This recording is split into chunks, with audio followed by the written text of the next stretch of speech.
Hello दोस्तों, स्वागत है आप सभी का अपने YouTube चैनल मैथमेटिक्स पर। क्या आप भी बीपीएससी टीआरई 4 का तैयारी कर रहे हैं और बिहार में सरकारी शिक्षक बनने का सपना देख रहे हैं और एग्जाम में गणित के सवाल को देख करके डर लगता है और एग्जाम में क्वेश्चन छूट जाते हैं? हम लेकर के आए हैं आप लोगों के बीच में गणित का शानदार प्रैक्टिस सीरीज। इस सीरीज में वो स्मार्ट अप्रोच सिखाएंगे और ढेर सारा एग्जाम में पूछे गए सवाल प्रीवियस ईयर के क्वेश्चन का प्रैक्टिस करेंगे जो एग्जाम में बार बार पूछे जाते हैं, बार बार रिपीट होते हैं। साथ में वो स्मार्ट अप्रोच सिखाएंगे जिसको सीखने के बाद एग्जाम में क्वेश्चन उड़ा दीजिएगा धुआं धुआं। तो चलिए बगैर देरी किए हुए शुरू करते हैं आज एक क्लास फटाफट से। अगर आप हमारे चैनल पर नए हैं तो चैनल को सब्सक्राइब कर लीजिए, सभी दोस्तों को शेयर कर दीजिए जो बीपीएससी टीआरई 4 का तैयारी कर रहे हैं और बिहार में सरकारी शिक्षक बनने का सपना देख रहे हैं। हम लेकर के आएंगे आप लोगों के बीच में प्रतिदिन गणित का शानदार प्रैक्टिस सीरीज। तो चलिए आज का जो टॉपिक है मेरे भाई, रेशियो, अनुपात से संबंधित क्वेश्चन एग्जाम में जितने भी पूछे गए हैं उसका प्रैक्टिस करेंगे और उसी से रिलेटेड एग्जाम में बार बार पूछे जाने वाले क्वेश्चन का प्रैक्टिस करते हुए मोस्ट एक्सपेक्टेड क्वेश्चन का भी प्रैक्टिस करेंगे। तो चलिए शुरू करते हैं। आज का पहला सवाल है, 1210 रुपया को एबीसी के बीच विभाजित किया गया ताकि ए अनुपात बी बराबर 5:4 और बी अनुपात सी बराबर 9:10 हो तो सी को कितना मिलता है? शानदार सवाल है मेरे भाई, एकदम आसान सवाल से शुरुआत किया गया है। 1210 रुपया को 3 आदमी में बांटना है मेरे भाई। इसमें दिया हुआ है ए अनुपात बी, दिया हुआ है मेरे भाई 5:4, फिर दिया हुआ है बी अनुपात सी, दिया हुआ है मेरे भाई 9:10। भाई आदमी तीनों को है लेकिन इसमें भी 2 बार लिख दिया गया है। तो सबसे पहला काम करेंगे एबीसी तीनों का रेशियो निकालेंगे। तो चलिए ए अनुपात बी अनुपात सी, ए बी का रेशियो है 5:4, तो पहला लाइन में लिखेंगे 5:4। अब मेरे भाई बी और सी है, रेशियो है 9:10, तो पहला लाइन में लिख दिया, तो अब नहीं लिखना है, अब दूसरा लाइन में लिखना है। तो भाई बी के सामने लिखेंगे 9 और सी के सामने लिखेंगे 10। चलिए यहाँ से देखिए खाली स्थान बच गया सी के सामने और ए के सामने भी खाली स्थान बच गया। भाई ये जो खाली बॉक्स बना है इसमें हमेशा पीछे वाला संख्या भरना है, जितना भी बॉक्स बन जाएगा उसमें पीछे वाला नंबर डालना है। तो चलिए पीछे में 4 है तो इसमें 4 भरेंगे, भाई इसमें 9 है तो 9 भरेंगे, बॉक्स के पीछे वाला नंबर भर देना है। चलिए यहाँ से गुना करेंगे, 9 पचे 45, 9 चौके 36 और 4 दाएं 40। भाई एबीसी का रेशियो निकाल दिए 45:36:40। सवाल में टोटल 1210 रुपया था। भाई यहाँ से रेशियो में तीनों को मिला करके टोटल जोड़ेंगे रेशियो में, ये हो जाएगा 121। इसी का वैल्यू सवाल में दिया है 1210। भाई सी का निकालना है, सी को कितना मिलेगा 1210 रुपया में से, तो सी का भाई 40 है तो 40 का वैल्यू यहाँ निकाल देंगे। स्मार्ट अप्रोच सीखेंगे, पूरा सॉल्व करने की कोई जरूरत नहीं है। भाई 121 का वैल्यू है 1210, बस इस पे एक जीरो बढ़ा दिया गया है तो बस 40 पे भी एक जीरो बढ़ा देंगे, यानी 400 इस सवाल का उत्तर हो जाएगा। तो जब भी एग्जाम में इस टाइप का सवाल पूछा जाएगा तो आप इस तरीके से क्वेश्चन को उड़ा सकते हैं सेकेंडों में। बहुत ही शानदार अप्रोच है मेरे भाई, इस तरीके से क्वेश्चन लगा दीजिएगा आसानी से। आज के इस सीरीज में ढेर सारा जो एग्जाम में पूछे गए क्वेश्चन है प्रीवियस ईयर के क्वेश्चन, उसका प्रैक्टिस करेंगे और स्मार्ट तरीका सीखेंगे जिससे कम समय में ज्यादा से ज्यादा आप क्वेश्चन को लगा सकते हैं सेकेंडों में। तो जल्दी से सभी दोस्तों को शेयर कर दीजिए, लाइक का बटन दबा दीजिए और हम लोग बढ़ते हैं सीधे अगले सवाल। दो संख्याओं का अनुपात 14:25 है, यदि उनके बीच का अंतर 264 है तो दोनों संख्या में से छोटी संख्या है। शानदार सवाल है मेरे भाई, एकदम छोटा सा क्वेश्चन है, आप विदाउट पेन और पेपर के लगा सकते हैं। भाई दो संख्या का रेशियो दिया हुआ है, यहाँ से पहला संख्या 14 है, भाई दूसरा संख्या 25 है। दोनों का अंतर भाई दिया हुआ है सवाल में 264 है। यहाँ से दोनों का डिफरेंस देखेंगे भाई, रेशियो में डिफरेंस 25 और 14 में अंतर है भाई 11 का, और सवाल में दिया हुआ है अंतर है 264 का, तो 11 का वैल्यू 264। आज छोटा संख्या बताइए, एकदम छोटा, तो भाई छोटा कौन है 14, तो 14 का वैल्यू निकालेंगे 264 बट्टा में 11 गुना 14। भाई 11 से काटेंगे, 11 दूना 22, 11 चौके 44, 24 और 14 को गुना कर देंगे मेरे भाई, 14 चौका 56, 5 बचेगा, 14 दूना 28 और 5 336। यही सवाल का उत्तर है। जब भी एग्जाम में इस टाइप का आसान सवाल पूछा जाएगा तो आप आसानी से लगा सकते हैं सेकंडों में, और ये क्वेश्चन तो भाई पूछा गया है। तो ऐसे सवाल पूछे जाते हैं बीपीएससी टीआरई 4 में, तो उड़ा देना है विदाउट पेन और पेपर के। चलिए बढ़ते हैं अगले सवाल। ए, बी, सी और डी के बीच 5:2:4:3 के अनुपात में धन का वितरण किया जाना है। यदि सी को डी से 1000 रुपया अधिक मिलते हैं तो बी का हिस्सा कितना है? बहुत ही शानदार सवाल है। ऐसे सवाल को आप विदाउट पेन और पेपर के लगा सकते हैं। भाई 4 आदमी है, चारों का रेशियो पता है, ए अनुपात बी अनुपात सी अनुपात डी। भाई रेशियो दिया हुआ है 5:2:4:3। सवाल में कहा गया है भाई सी को डी से 1000 रुपया ज्यादा मिलता है। तो चलिए रेशियो में कितना ज्यादा मिल रहा है भाई, एक ज्यादा मिल रहा है और सवाल में कहा जा रहा है 1000। भाई इस एक का वैल्यू हो जाएगा 1000। आप बी का बताइए, तो बी का रेशियो कितना है 2, एक का 1000 तो दो का भाई 2000, यही सवाल का उत्तर हो जाएगा। तो जब भी एग्जाम में इस टाइप का सवाल पूछा जाएगा पेन उठाने की जरूरत नहीं है, आप विदाउट पेन और पेपर के मौखिक लगा सकते हैं सेकेंडों में। चलिए बढ़ते हैं अगले सवाल पर। ढेर सारा क्वेश्चन का प्रैक्टिस करना है मेरे भाई, और प्रैक्टिस करने से स्पीड बढ़ेगा। स्पीड अगर रहेगा तो आप मैक्सिमम क्वेश्चन लगा सकते हैं एग्जाम में। तो चलिए बढ़ते हैं अगले शब्द। दो पूर्ण संख्याओं के बीच का अंतर 66 है, दोनों संख्या का अनुपात 2:5 है, दोनों संख्याएं। बहुत ही आसान सवाल है मेरे भाई। दोनों संख्या का रेशियो दे दिया है, पहला संख्या भाई 2 है और दूसरा संख्या 5 है। भाई यहाँ से रेशियो में दोनों के बीच अंतर भाई 3 का है, और सवाल में कहा गया है दोनों संख्या के बीच का अंतर 66 है। भाई 3 का वैल्यू 66 हो जाएगा। एक का निकालेंगे भाई तो 22 होगा, एक का 22 है तो 2 का निकालना है भाई, 22 से गुना करेंगे यानी 44 हो जाएगा पहला संख्या। 5 का निकालना है भाई तो 22 से गुना कर देंगे 110 हो जाएगा दूसरा संख्या। यही सवाल का उत्तर है। सवाल में दोनों संख्या के बीच का अंतर दिया हुआ था भाई 66 है, रेशियो दिया हुआ था 2:5। अंतर कितना का है 3 का, 3 का वैल्यू 66 है, एक का निकाल दिए 22, दोनों संख्या पूछा जा रहा था तो भाई 2 का निकालेंगे 44 और 5 का निकाल दिए 110, आसानी से निकल गया। तो ऐसे सवाल को आप विदाउट पेन और पेपर के लगा सकते हैं। चलिए बढ़ते हैं अगले सवाल। तीन संख्याएं 3:4:5 के अनुपात में है, उनमें सबसे बड़ी एवं सबसे छोटी संख्या का योग दूसरी संख्या तथा 52 के योग के बराबर है, तदनुसार सबसे छोटी संख्या कौन सी है। बहुत ही शानदार सवाल है मेरे भाई। तीन संख्या है 3:4:5। भाई रेशियो हटा देंगे तो ये हो जाएगा 3x, 4x और 5x, तीनों संख्या है। सवाल में कहा गया है भाई जो सबसे बड़ी और सबसे छोटी संख्या का योग, इसमें सबसे बड़ा और सबसे छोटा भाई यही दोनों है तो दोनों को जोड़ेंगे, ठीक है। 5x + 3x, सबसे बड़ा और सबसे छोटा संख्या का योग दूसरी संख्या तथा 52 के योग के बराबर है। भाई ये बराबर है, दूसरा संख्या है 4x + 52 इसके बराबर है। अब इसको सॉल्व करेंगे, उड़ा देंगे भाई, 5 और 3 8 और 4 प्लस में है, बराबर की साइड लाएंगे तो माइनस में।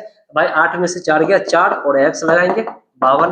भाई 4 से काटेंगे तो 13 बार में कट जाएगा, यानी x का मान आ गया 13। सवाल में कहा जा रहा है बताइए सबसे छोटी संख्या कौन सी है, तो सबसे छोटा 3x है, तो सबसे छोटी संख्या भाई सबसे छोटी 3x है, तो 3x की जगह 13 रखेंगे, 13 तिया 39, यही सवाल का उत्तर है। जब एग्जाम में इस टाइप का सवाल पूछा जाएगा आप आसानी से लगा सकते हैं। छोटका बड़का का योग बराबर होगा भाई दूसरी संख्या के 52 के योग के, तो भाई दोनों को जोड़ दिए हैं, यहाँ से निकाल दिया, x का मान 13 निकल गया, तो सबसे छोटी पूछा जा रहा था संख्या 39 हो जाएगा। चलिए बढ़ते हैं अगले सवाल। यदि a:b बराबर 1/2:3/8, b:c बराबर 1/3:5/9 और c:d बराबर 5/6:3/4 है, तो a b c d का अनुपात क्या है। शानदार सवाल है मेरे भाई। अनुपात बट्टा में नहीं होता है तो सबसे पहला काम करेंगे इस बट्टे को हटाएंगे। चलिए a:b दिया हुआ है मेरे भाई, यहाँ से 1/2:3/8, तो अनुपात भाई बट्टा में नहीं होता। अगर बट्टा में दिया रहेगा तो नीचे वाले टर्म का एलसीएम लेके सब में गुणा कर देंगे।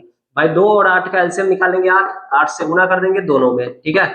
2 से कट जाएगा 4 बार में, 8 से 8 कट गया, यानी कि a:b निकल गया मेरे भाई 4:3, ठीक है। फिर दिया हुआ भाई b:c दिया हुआ है, यहाँ से 1/3:5/9। भाई बट्टा में लिखा हुआ है तो नीचे वाले टर्म का एलसीएम लेंगे 3 और 9 का, तो 9 हो जाएगा और दोनों में गुना कर देंगे 9 से, ठीक है। तो 3 से कटेगा 3 बार में, 9 से 9 कट गया, भाई रेशियो निकल गया 3:5। अब मेरे भाई दिया हुआ है c:d। चलिए c और d दिया हुआ है 5/6:3/4, ये भी बट्टा में लिखा हुआ है।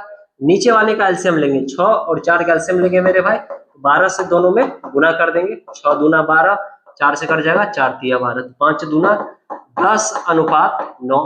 सबका रेशियो निकाल लिया भाई। सवाल में ABCD का रेशियो पूछा जा रहा है, आप आसानी से निकाल सकते हैं, A:B:C:D। भाई AB का रेशियो दिया हुआ है 4:3। पहला लाइन में लिख दिए, अब पहला लाइन में नहीं लिखना है, अब दूसरा लाइन में लिखना है।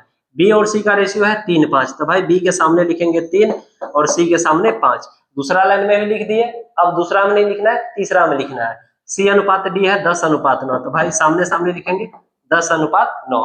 भाई यहाँ से एक बॉक्स सी के सामने बना और डी के सामने, फिर भाई दूसरा लाइन में एक बॉक्स बन गया है डी के सामने और ए के सामने, फिर से भाई तीसरा लाइन में भी बॉक्स बन गया। और पीछे बताए हैं मेरे भाई बॉक्स जो बना है उस बॉक्स में हमेशा पीछे वाला नंबर भरना है, पीछे जितना भी नंबर है पूरे में भरते चले जाए जितना बॉक्स बने। भाई इस बॉक्स में 3 होगा, इसमें भी 3 होगा, जितना बॉक्स बनता 3 हो जाता। इस बॉक्स के पीछे में 5 है तो भाई इसमें 5 रखेंगे, इसमें 3 रखेंगे, बॉक्स के पीछे जो नंबर है इसमें 10, इसमें भी 10। चलिए सबको गुना करेंगे, अब 4 तिया 12 को 10 से गुना करेंगे 120 हो गया मेरे भाई, 3 तिया 9 को 10 से गुना करेंगे 90 हो गया। चलिए 3 बचे 15, 10 से गुना करेंगे 150 हो गया। 3 5 को गुना करेंगे 15 और 9 को गुना करेंगे 135। चलिए इसको काट के छोटा कर सकते हैं, 15 से सब कट जाएगा मेरे भाई, 15 से कट जाएगा तो ये रेशियो आपका आ जाएगा, 15 से काटेंगे 15 8 120, 15 से कट जाएगा मेरे भाई, 15 6 90 हो जाएगा, 15 से कट जाएगा 15 150 और 15 से ये भी कट जाएगा 15 9 135। ये इस सवाल का उत्तर है। जब भी एग्जाम में इस टाइप का सवाल पूछा जाएगा तो आप आसानी से लगा सकते हैं, सेकेंडों में। बहुत ही स्मार्ट तरीका है, ऐसे तरीके से बनाने में रेशियो निकालने में कभी गलती नहीं होगा। तो चलिए बढ़ते हैं अगले क्वेश्चन पर। एक बैग में 187, 1 रुपया 50 पैसा और 10 पैसे के सिक्कों के रूप में 3:4:5 के अनुपात में है। बैग में प्रत्येक प्रकार के सिक्कों की संख्या क्रमशः है। बहुत ही शानदार सवाल है मेरे भाई। जब भी एग्जाम में इस टाइप का सवाल पूछा जाएगा सिक्का पर आधारित प्रश्न तो आप आसानी से लगा सकते हैं। भाई बैग में है 1 रुपया का सिक्का है, 50 पैसा का सिक्का है और 10 पैसा का सिक्का है। भाई इस तीनों का सिक्का का रेशियो पता है, सिक्का का रेशियो सवाल में दिया हुआ है। भाई 1 रुपया वाला 3 4 और 5। भाई इसको मूल्य में कन्वर्ट कर लेंगे क्योंकि सवाल में मूल्य दिया हुआ है 187 रुपया है। भाई मूल्य निकालेंगे, चलिए निकालते हैं। भाई 1 रुपया वाला 3 गो सिक्का यानी कि 3 रुपया होगा। भाई 50 पैसा का 4 सिक्का है तो 4 गुना, भाई पैसा है 50 पैसा, इसको रुपया में चेंज कर देंगे। 1 रुपया में 100 पैसा तो भाई 50, इसमें 100 से भाग लगा देंगे, रुपया में चेंज हो गया। चलिए 50 से काटेंगे 2 बार में, 2 दूनी 4। भाई रेशियो निकल गया यहाँ से 2। 5 गो सिक्का है, भाई 5 गुना 10 पैसा है, इसको भी रुपया में चेंज करेंगे यानी कि 100 से भाग लगाएंगे मेरे भाई। 10 और 5 को गुना करेंगे 50 और 50 से काटेंगे यानी कि 1/2 आ गया। चलिए रेशियो निकला 3:2:1/2। भाई रेशियो बट्टा में नहीं होता है, अगर बट्टा में रहेगा तो नीचे वाले टर्म का एलसीएम लेके सभी टर्म में गुना कर देंगे। भाई बट्टा में 2 है तो सब में 2 से गुना कर देते हैं। चलिए 2 से इसमें भी गुना करेंगे, 2 से इसमें भी, 2 से इसमें भी, तो ये रेशियो आ गया 6:4:2 से 2 कट जाएगा 1। भाई यहाँ से मूल्य का रेशियो निकाल दिए 6 4 और 1, तो टोटल जोड़ेंगे तो 11 होगा। भाई टोटल 11 हो गया और सवाल में टोटल दिया हुआ 187 रुपया है। भाई 11 का वैल्यू है 187, 1 का निकालेंगे यहाँ से, 11 से भाग लगाएंगे 187 में मेरे भाई, 11 से कटेगा 1 बार में यानी 17। 1 का वैल्यू निकल गया 17। भाई 1 का वैल्यू 17 है, यहाँ से हम 6 का निकालेंगे। भाई 17 को गुना करेंगे 6 से यानी 102 रुपया निकला। भाई सिक्का का रेशियो पूछा, अभी रुपया निकाले हैं 102। भाई 50 पैसा वाला का रेशियो 4 है, 1 का वैल्यू 17 है, 4 से गुना करेंगे मेरे भाई 17 में 68 रुपया हो जाएगा। भाई 1 का वैल्यू 17 है यानी कि 17 रुपया। 102 रुपया में 1 रुपया का सिक्का कितना होगा मेरे भाई? 102 सिक्का होगा। यहाँ से सिक्का हम निकाल सकते हैं आसानी से। चलिए 68 रुपया है। भाई 50 पैसा, 1 रुपया बनाने के लिए 50 पैसा का 2 सिक्का चाहिए, तो भाई 68 रुपया का डबल करेंगे 136 सिक्का हो जाएगा। भाई 10 पैसा, 1 रुपया बनाने के लिए 10 गो 10 पैसा चाहिए, तो भाई इसमें 10 से गुना कर देंगे यानी कि 170 सिक्का। यही सवाल का उत्तर हो जाएगा। जब भी एग्जाम में इस टाइप का सवाल पूछा जाएगा तो आप इस तरीके से लगा सकते हैं सेकेंडों में। भाई यहाँ से सब रुपया निकाल लिए हैं। 1 रुपया में 102 रुपया में 1 रुपया वाला जो सिक्का है 102 सिक्का होगा। भाई 68 रुपया में 50 पैसा वाला सिक्का इसका डबल यानी 136 सिक्का होगा। और 10 पैसा, भाई 1 रुपया में 100 पैसा होता है, 10 को 10 पैसा चाहिए 1 रुपया बनाने के लिए, तो 10 से गुना कर दिए 170 सिक्का चाहिए। ठीक है, ऐसे सवाल को स्मार्ट तरीके से लगा सकते हैं। चलिए बढ़ते हैं अगले सवाल पर। एक थैला में 5 रुपया, 2 रुपया तथा 1 रुपया के सिक्के 2:3:4 के अनुपात में है। सभी सिक्कों का कुल मूल्य 2000 रुपया है। थैले में 2 रुपया के कितने सिक्के हैं? शानदार सवाल है मेरे भाई। 5 रुपया का सिक्का है, 2 रुपया का सिक्का है और 1 रुपया का सिक्का है। भाई सिक्का का रेशियो दिया हुआ है सवाल में, सिक्का का रेशियो दिया है 2:3:4 और कुल मूल्य दिया हुआ है भाई 2000 रुपया है। तो चलिए हम यहाँ से मूल्य का रेशियो निकाल लेते हैं आसानी से। 5 रुपया वाला 2 सिक्का है, यानी कि गुणा कर देंगे भाई 10 रुपया हो जाएगा। 2 रुपया वाला 3 सिक्का है तो गुणा करेंगे यानी कि 6 रुपया हो जाएगा। भाई 1 रुपया वाला 4 सिक्का है यानी कि 4 रुपया हो जाएगा। यहाँ से मूल्य का रेशियो निकाल लिया भाई 10:6:4। यहाँ से टोटल जोड़ेंगे मेरे भाई, तो टोटल हो जाएगा 20 और इस 20 का वैल्यू सवाल में कहा था कुल मूल्य 2000 है। भाई 20 का वैल्यू कितना हो जाएगा 2000। सवाल में कहा जा रहा है जो बताइए 2 रुपये के कितने सिक्के हैं। भाई पहले मूल्य निकाल देते हैं। 2 रुपया का मूल्य का रेशियो है 6, यानी 6 का वैल्यू निकालेंगे मेरे भाई। तो यहाँ पर स्मार्ट तरीके से क्वेश्चन को लगाना है। भाई 20 पर बस 2 जीरो बढ़ा दिया गया था, आप भी 6 पर बढ़ा दीजिए 2 जीरो, यानी 600 रुपया हो गया। अब इसमें सिक्का का संख्या कैसे निकलेगा, तो भाई सिक्का निकालना है, ठीक है। यानी 600 रुपया में 600 का आधा करेंगे। भाई 2 रुपये का सिक्का चाहिए तो आधा करना होगा, यानी कि 300 सिक्का चाहिए। 300 सिक्का होगा 2 रुपया वाला, यानी कि 600 रुपया होगा। इसीलिए भाई 600 रुपया में 2 से भाग लगा दिए हैं, यानी सिक्का का संख्या कितना निकलेगा 300। ऐसे सवाल को आप आसानी तरीके से लगा सकते हैं। तो चलिए बढ़ते हैं अगले सवाल पर। भोलू के पास 30 पैसे तथा 10 पैसे मूल्य वाले कुल 40 सिक्के हैं। इन सब का कुल मूल्य 9 रुपया है। 10 पैसे मूल्य वाले कुल कितने सिक्के उसके पास है। शानदार सवाल है। ऐसा स्मार्ट अप्रोच बताएंगे एग्जाम में क्वेश्चन को विदाउट पेन और पेपर के आप लगा सकते हैं। भाई सवाल में कहा गया है टोटल 40 सिक्का है उसके पास, 30 पैसा और 10 पैसा का। कहा इन सब का कुल मूल्य 9 रुपया है। 10 पैसे मूल्य वाले कुल सिक्के कितने हैं। बहुत ही शानदार सवाल है, कुछ नहीं करना है। टोटल भाई 40 गो सिक्का है।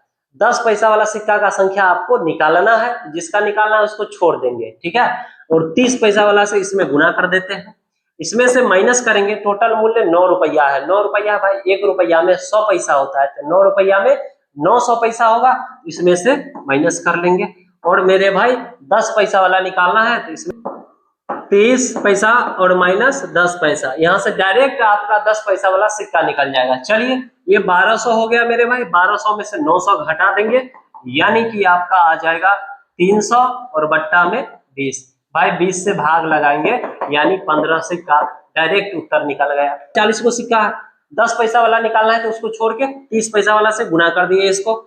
भाई टोटल 9 रुपया है कुल मूल्य। 1 रुपया में 100 पैसा, तो 9 रुपया में 900 पैसा, और नीचे में दोनों घटा के लिखेंगे, ठीक है। 30 पैसा वाला और 10 पैसा वाला दोनों का डिफरेंस लेंगे, डायरेक्ट आपका 10 पैसा का सिक्का निकल जाएगा। कैसा लगा ये तरीका, नीचे कमेंट बॉक्स में लिख करके जरूर बताइए। और हम लोग बढ़ते हैं सीधे अगले सवाल पर। यदि x y के व्युत्क्रमानुपाती है और y बराबर 6 होने पर x बराबर 2 है, तो x बराबर 3 होने पर y का मान क्या होगा। बहुत ही शानदार सवाल है मेरे भाई। इस टाइप के सवाल पूछे जाएंगे, विदाउट पेन और पेपर के लगा सकते हैं, ऐसा स्मार्ट अप्रोच बताएंगे। सवाल में कहा गया भाई x y के व्युत्क्रमानुपाती। व्युत्क्रमानुपाती का मतलब क्या मेरे भाई, उल्टा। भाई x जो है व्युत्क्रमानुपाती है y के, यानी 1/y। जब ये चिन्ह हटाइएगा भाई व्युत्क्रमानुपाती का, तो x बराबर कोई कांस्टेंट रख देना है, k/y, समीकरण 1 मान लेते हैं। सवाल में भाई y बराबर 6 और x बराबर 2 रखना है। x की जगह पे 2 रखिए और y के जगह पे 6 रखना है। तो भाई यहाँ से क्रॉस गुना करेंगे तो 6 दूना 12, k का मान आ गया 12। और सवाल में कहा जा रहा है मेरे भाई x बराबर 3 रखिएगा तो y का मान क्या होगा। x की जगह पे 3 रखना है। तो भाई इसमें समीकरण 1 जो निकला था x बराबर k/y, इसी में वैल्यू पुट करना है। k का मान पता है 12 और x का मान बोला गया 3 रखने के लिए। तो चलिए यहाँ पे 3 रखेंगे, k का मान है 12/y। 3 से काटेंगे, 3 चौके 12, यानी y बराबर कितना है मेरे भाई 4। यही इस सवाल का उत्तर हो जाएगा। ऐसे आसान सवाल को आप विदाउट पेन और पेपर के लगा सकते हैं। सवाल में कहा गया था x y के व्युत्क्रमानुपाती है। x y के व्युत्क्रमानुपाती है। व्युत्क्रमानुपाती का मतलब भाई उल्टा, ठीक है। यहाँ से जब ये चिन्ह हटाइएगा तो कोई कांस्टेंट मान लेना था। मान लिया है k/y हो जाएगा, इसमें वैल्यू पुट कर दिए, k का मान निकल गया 12। अब कहा x के जगह पे 3 रखिएगा तो y का मान क्या होगा, तो y का मान यहाँ से निकाल दिए 4 आ गया। ऐसे सवाल को आप लगा सकते हैं आसान। तो चलिए आज का सवाल हम लोग यहीं पे समाप्त करते हैं। वीडियो पसंद आए तो लाइक शेयर और सब्सक्राइब जरूर करें हमारे चैनल को। सभी दोस्तों को शेयर करिए जो बीपीएससी तैयारी 4 का तैयारी कर रहे हैं और बिहार में सरकारी शिक्षक बनने का सपना देख रहे हैं।